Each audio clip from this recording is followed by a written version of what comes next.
What's good, everybody? Welcome back to the channel. Today we're diving into Nioh 3. I'll be honest with you, from the start I went into this skeptical. I played every Souls-like genre game and I beat them all, and I was just tired and fatigued and didn't want to do another one. But for some reason I broke my own promise. It's not because I dislike the genre, it's quite the opposite. I spent a lot of time with Souls-like game, but after a while burnout sets in. You start to wonder, is this going to offer meaningful depth, or is just another brutally difficult game designed to test my patience? Sometimes the game genre relies heavily on challenges, and the accomplishment becomes simply just being able to say, I finished it. So the question is, does Nioh 3 offer more than just that? Let's break it down. If you're familiar with Souls-like games, you know storytelling can be sometimes minimal to cryptic. You're dropped into a devastated world, given fragmented lore, and expected to piece everything together through item descriptions. Nioh 3 does a better job than most in this department. The game returns to feudal Japan, blending historical conflict with supernatural yokai mythology.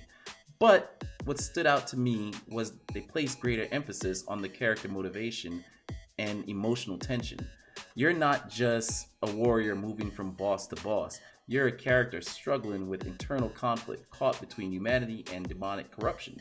The theme is woven into both the gameplay and narrative. Is it the most groundbreaking story in gaming? No, but it feels intentional.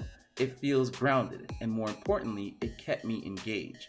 Given my concern about burnout, this was one of the first signs that Nioh 3 might offer something more meaningful than just difficulty.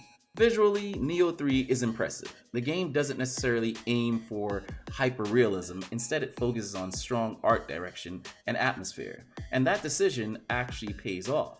The environment ranges from fog-covered forests and shrines to war-torn villages and massive castle structures. Lighting plays a huge role in immersion.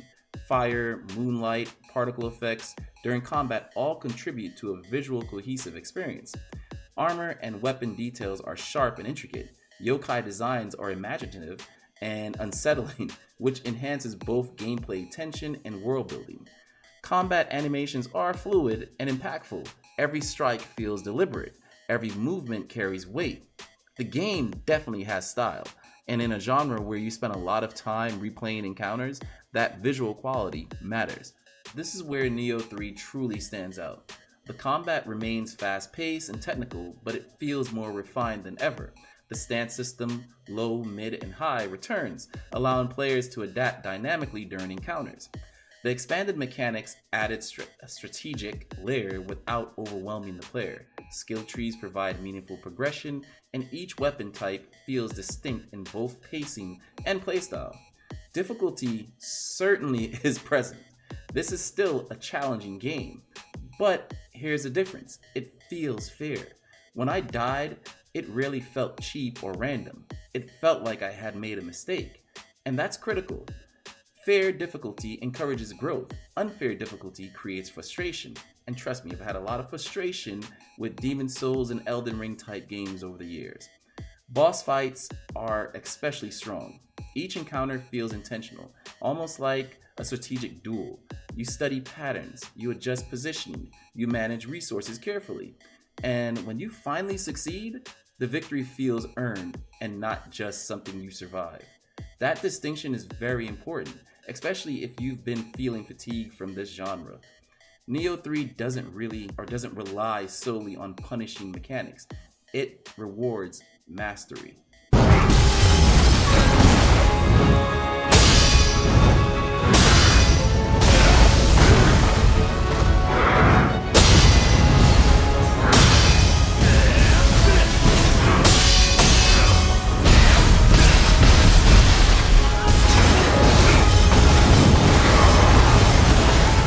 Responsiveness is crucial in games like this, and Nioh 3 delivers.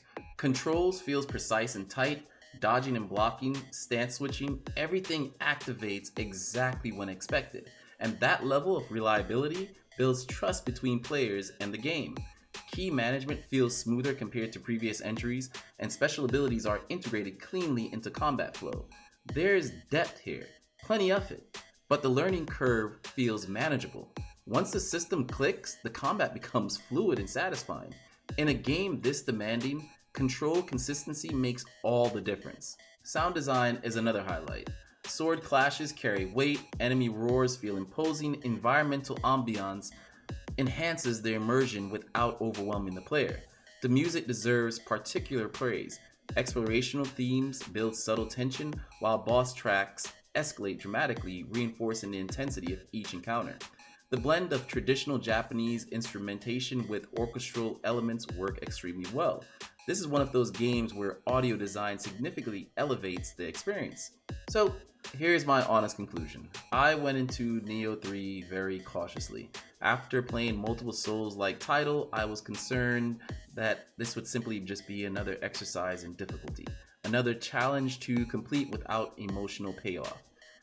But for the most part, Nioh 3 delivers.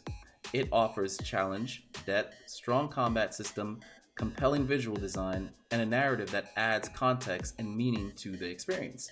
Is it perfect? No. Is it demanding? Absolutely. But it all feels purposeful. And if you've been feeling fatigued from the genre, Nioh 3 might remind you why you enjoy playing these games in the first place.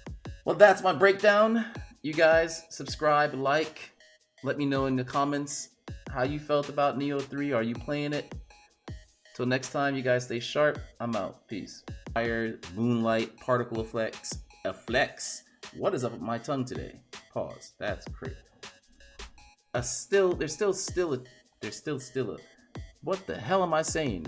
Still a. Who's got the keys to the bimmer? Who am I?